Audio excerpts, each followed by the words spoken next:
tonight. Prominent Cuban dissident José Daniel Ferrer is here in Miami.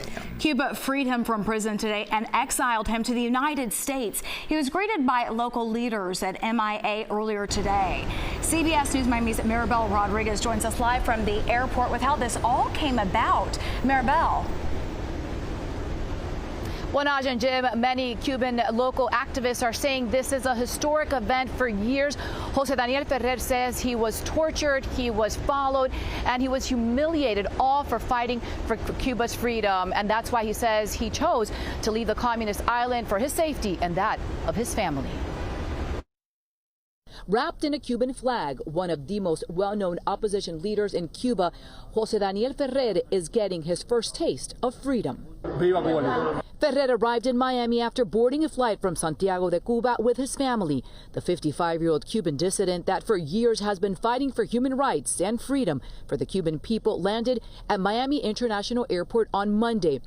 Politicians, local Cuban activists, and many in the exile community waited to greet him. For security reasons, however, he and his family were taken to the Cuban-American National Foundation. She barely knows me because when she was born, half her life, I was in prison. I want to be there for her and for my family, but I also want to be present for my brothers and sisters in Cuba, working in a coordinated effort with my brothers and sisters here in the exile community. On July 11, 2021, Ferrer was arrested and sent to prison for participating in the massive protest on the island. He was released 4 years later, but arrested again in April 2025. In a letter he wrote from prison, Ferrer said he was being tortured and humiliated, and he and his family were receiving death threats. He said he accepted to leave the island before they were killed.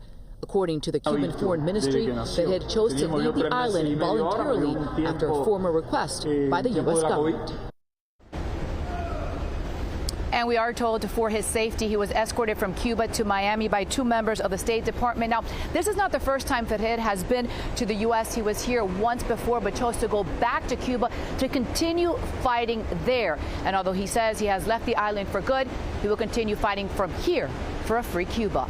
We're live at MIA. Maribel Rodriguez, CBS News, Miami.